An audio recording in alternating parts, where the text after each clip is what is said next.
Assalamualaikum warahmatullahi wabarakatuh.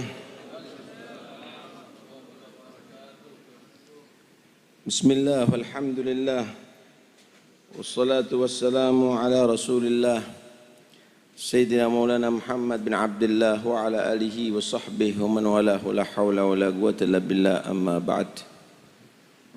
Para habaib, para ulama yang kami cintai, yang kami hormati, segenap pejabat pemerintah yang sipil, Polri, TNI yang kami hormati, hadirin sekalian dan hadirat yang dirahmati Allah Subhanahu wa taala.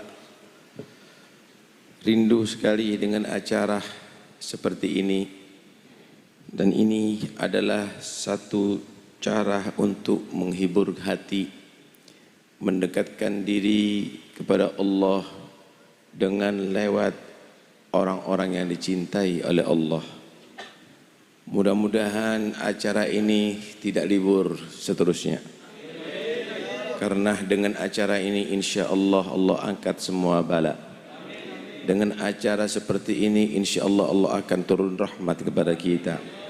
Negeri kita akan damai, negeri kita akan sentosa, negeri kita insya Allah akan dijaga oleh Allah Subhanahu wa ta'ala. Rangkaian acara yang sudah kita lalui mulai kemarin, Rauhah, Khatmul Ihya, dan tadi pagi Maulid, dan sekarang Haul. Ada beberapa kata-kata mutiarah daripada Al-Habib Abu Bakar, hendaknya untuk kita jadikan oleh-oleh, baik untuk diri kita maupun untuk keluarga kita.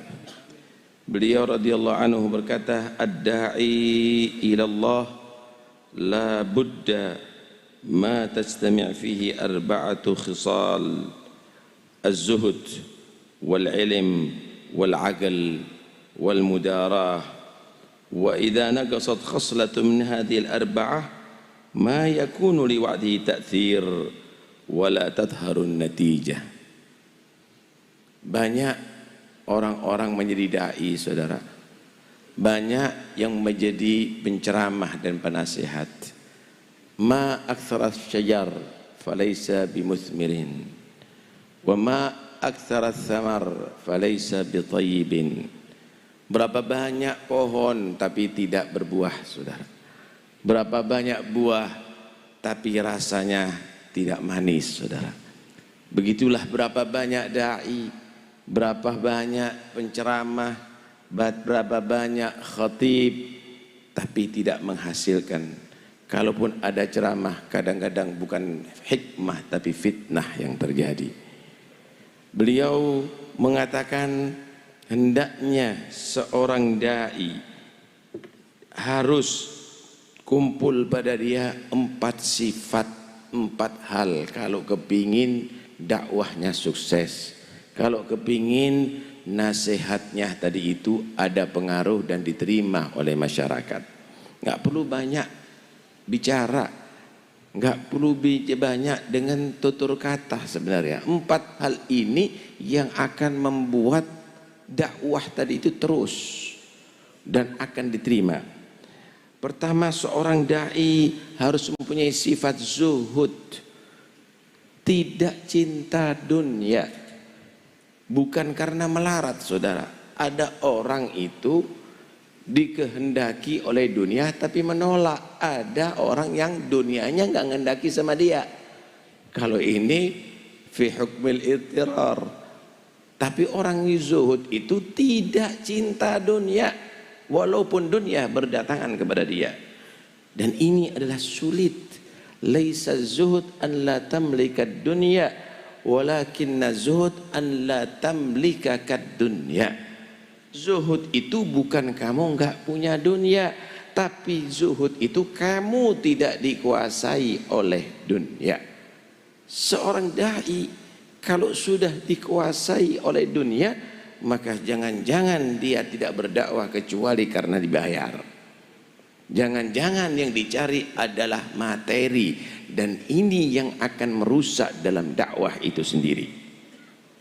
Karena itu seorang dai harus zuhud. Dua hal Nabi SAW mengajarkan jika ingin dicintai oleh Allah dan jika ingin dicintai oleh makhluk Allah. Izhad fid dunya yuhibbukallah, wazhad fima fi aidin nas yuhibbukan nas. Zuhudlah kamu daripada dunia, Allah cinta kepada kamu. Allah cinta kepada orang yang zuhud daripada dunia. Zuhudlah kamu daripada apa yang dimiliki oleh manusia. Jangan kamu ganggu, jangan kamu minta sama dia. Punya hajat buat proposal jam 2 malam minta sama Allah, maka manusia akan cinta kepada kamu. Itulah keberhasilan as-salafun as-salih. Mereka adalah bukan orang yang selalu minta, tetapi mereka adalah manusia yang selalu memberi, ya ikhwani. Mereka bekerja bukan untuk menumpuk harta, tapi mereka bekerja adalah untuk membantu orang yang membutuhkan.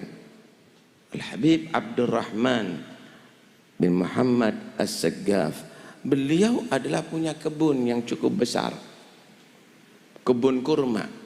Tapi ketika menanam bibit kurma, setiap bibit surat Yasin. Setelah ditanam, setiap pohon satu hataman Al-Quran. Maka ketika datang penyakit yang menyerang pohon kurma di kota Tarim, semua rusak kecuali milik Habib Abdurrahman bin Muhammad As-Saggaf. Tidak pernah terganggu urusan dzikirnya, dakwanya, karena urusan pekerjaannya. Karena memang pekerjaan bukan dijadikan tujuan, tapi untuk alat membantu dalam dakwanya. Ya ayyuhalladzina amanu la tulhikum amwalukum wala auladukum an dzikrillah wa man yaf'al dzalika fa ulaika humul khasirun. Jangan sampai kesibukan kamu dalam mengurusi harta benda dan perdagangan dan cintanya kamu kepada anak kamu melupakan kamu daripada zikrullah, Al-Quran, berzikir kepada Allah secara mutlak, atau sholat, atau ilmu. Siapa yang karena itu semuanya meninggalkan yang diperintahkan Allah, berarti dia menjadi orang yang merugi karena harus masuk neraka Allah Subhanahu wa ta'ala. Pertama, seorang dai harus zuhud. Tuh lihat Habib Abu Bakar punya apa? Apakah diceritakan di sini tanahnya Habib Bakar berhektar-hektar? Apakah diceritakan di sini rekeningnya banyak? Apa yang dimiliki oleh beliau? Yang dimiliki adalah bagaimana magam yang tinggi di sisi Allah Subhanahu wa ta'ala. Beliau sudah dikubur, saudara, sekian puluh tahun, tapi manfaatnya Anda semuanya bisa datang ke sini. Ini semuanya adalah karena zuhud beliau. Zuhud ke dunia dicintai Allah, zuhud tidak mengganggu hartanya manusia dicintai oleh manusia. Yang kedua, seorang dai harus dilengkapi dengan ilmu, bukan mencari popularitas, bukan hanya gambar yang dipampang, tapi ilmu, ya ikhwani, ilmu yang manfaat, bukan ilmu untuk mencari pengaruh, ilmu yang manfaat. Apa ilmu yang manfaat? Ilmu yang bisa membuahkan amal, ilmu yang bisa membuahkan akhlakul karimah, ilmu yang bisa mengenalkan kamu pentingnya ibadah dan taat kepada Allah Subhanahu wa ta'ala. Ilmu kita kadang-kadang hanya sekedar untuk berceramah, untuk di atas panggung, ilmu kosong, ya ikhwani. La, jangan. Atau ada ilmu tetapi tidak sesuai diartikan dengan muradillah wa muradi rasulih. Nabi SAW menggambarkan di hari kiamat, innallaha la yantazi'ul ilma min ibadihi intiza'an walakin yantazi'u biqabdil ulama. Allah itu mencabut ilmu nanti di akhir zaman tidak serta merta dicabut seperti mencabutnya kita paku dengan tang, tapi dengan dimatikan ulama-ulama pembawa ilmu-ilmu manfaat ini. Kalau sudah nggak ada, ittakhadhan nasu ru'usan juhalan fasu'ilu an ilmin fa'aftau bighairi ilmin fadallu wa adallu. Kalau sudah nggak ada alim-alim yang demikian pengen jadi panutan, maka yang jadikan tokoh, ketua, pemimpin, adalah orang-orang yang bodoh. Bukan bodoh karena nggak ngerti nahwu, bukan bodoh karena nggak ngerti fikih, bodoh karena punya ilmu tapi tetap melanggar ajarannya. Saudara, kalau ada kabel dan di situ tertulis dan awas kabel tegangan tinggi, dipegang sama orang buta, mati wajar. Dipegang orang yang gila, mati wajar. Dipegang sama anak kecil, mati wajar. Tapi dipegang sama orang yang punya ilmu tinggi, tahu dengan tulisan dan tanda itu, dipegang mati. Ini yang nggak wajar, saudara. Kira-kira mana yang paling bodoh? Yang terakhir ini adalah yang bodoh, saudara. Begitulah yang akan terjadi di akhir zaman. Pemimpin-pemimpin, tokoh-tokoh adalah orang yang bodoh. Tahu haram menjadi pelaku haram, tahu wajib menjadi peninggal wajib. Kalau ditanya tentang ilmu, dijawab tentang dengan nafsunya. Gola, gila. Ada ulama, ada pendapat, ada imam syaitan, ada imam iblis, masuk semuanya. Hanya sekedar untuk muwafaqati nafsi. Zuhud, ilmu. Kemudian yang berikutnya, beliau menyatakan seorang dai harus mempunyai al-aql, akal, cerdas. Seorang dai harus cerdas. Kun kat tabibil hadik yatrahud dawa fi mawdi'id da, kata Nabi Isa. Jadi orang alim itu seperti dokter yang pandai. Dia tadi itu nggak asal-asalan kasih obat.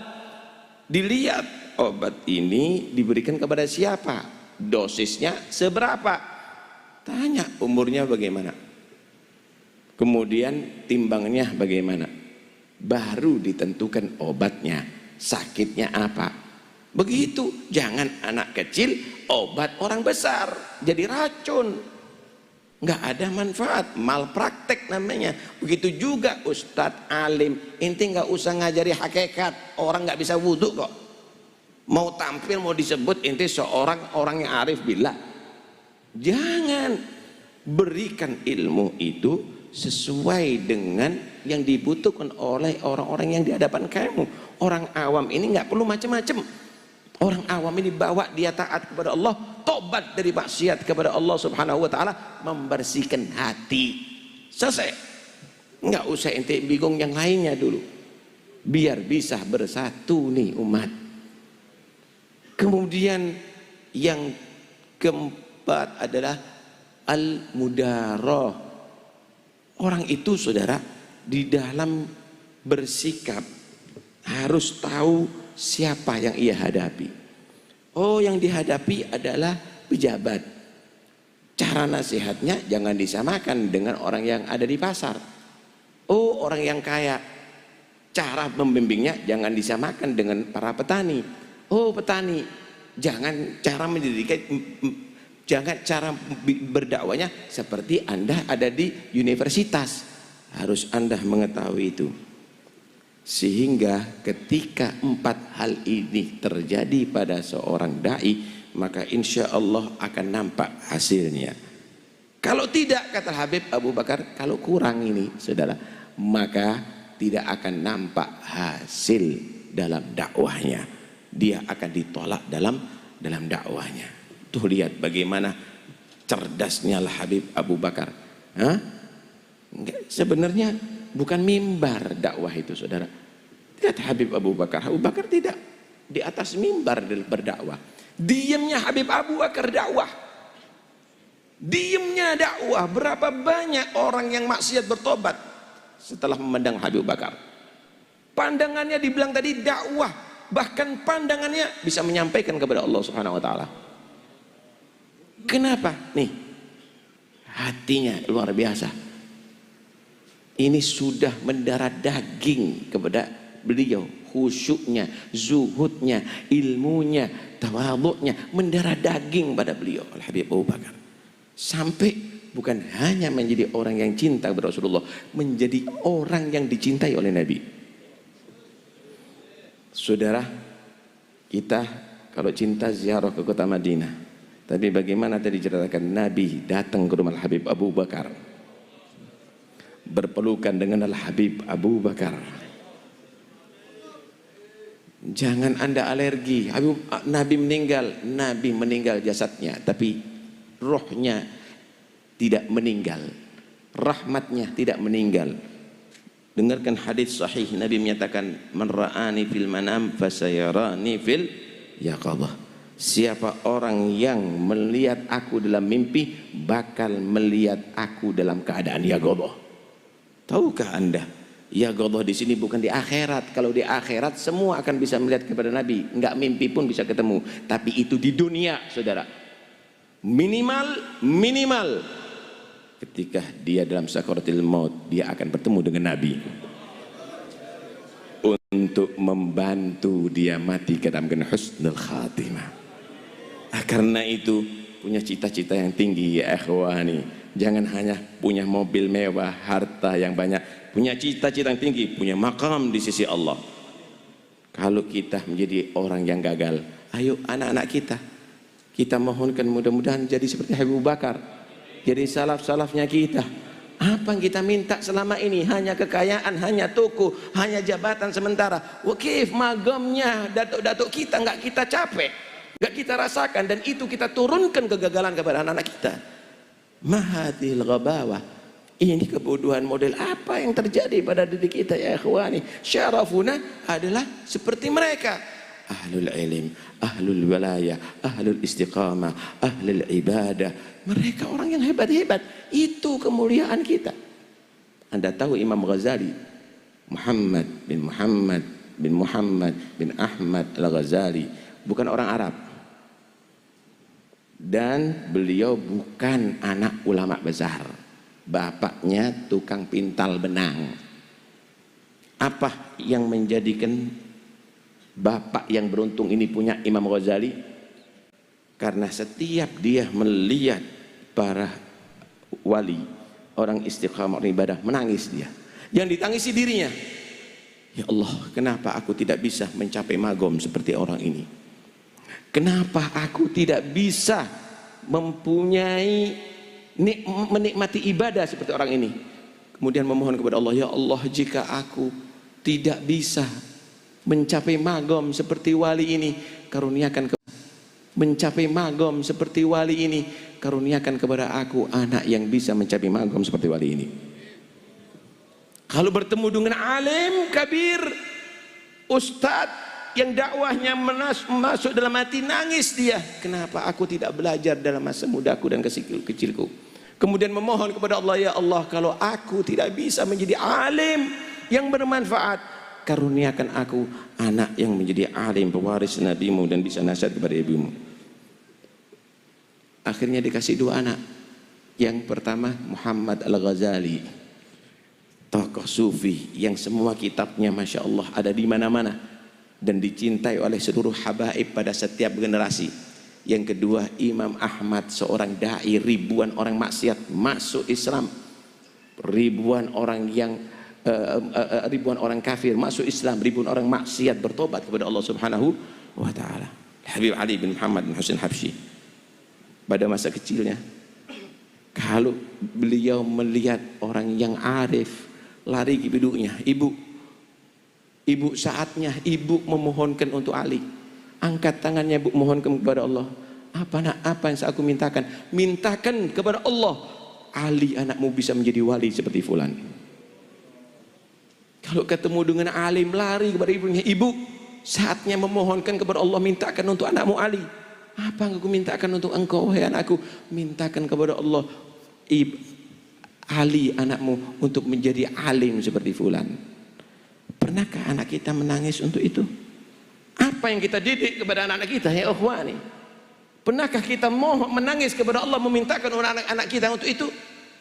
Hanya ilmu apa yang kita kepingin anak kita ahli matematika tapi nggak bisa muhasabatun nafas. Anak kita kepingin jadi dokter tapi nggak kenal wudhu, kadang-kadang sholat. Karena itu sekarang saatnya Anda ada di depan Habib Abu Bakar, mohon berkat Habib Bakar. Mudah-mudahan anak kita bisa menjadi pewaris salafnya kita. Ya Rabb, ruddana maraddan jamilah. Ya Allah, kembalikan lagi kemuliaan kepada Alawiyin ya Allah. Jadikan mereka ahlul ilm, jadikan mereka ahlul ta'ah, jadikan mereka ahlul wilayah. Ya Allah, jangan jadikan anak kami menjadi anak-anak yang mengecewakan kami dunia sampai akhirat. Jagalah mereka daripada segala yang merusak akhlak mereka, merusak akidah mereka. Tetapkan kita semuanya dalam akidahnya salafnya salih, akidah ahli sunnah wal jamaah. Dan mudah-mudahan insyaAllah berkat Habib Abu Bakar kita akan mendapatkan anak-anak kita sulaha insyaAllah, ulama insyaAllah, awliya insyaAllah, asfiya insyaAllah. Dan mudah-mudahan kita kalau meninggal dunia dan orang-orang tua kita akan bahagia karena anak-anak kita ahli salat, ahli zikir, ahli ibadah, ahli taat kepada Allah, ahli cinta kepada Nabi Muhammad, cinta kepada salafus saleh, dan tidak keluar daripada tariqah mereka. Amin ya rabbal alamin. Wa sallallahu ala sayyidina Muhammad wa alihi wasallam. Alhamdulillah rabbil alamin. Assalamualaikum warahmatullahi wabarakatuh.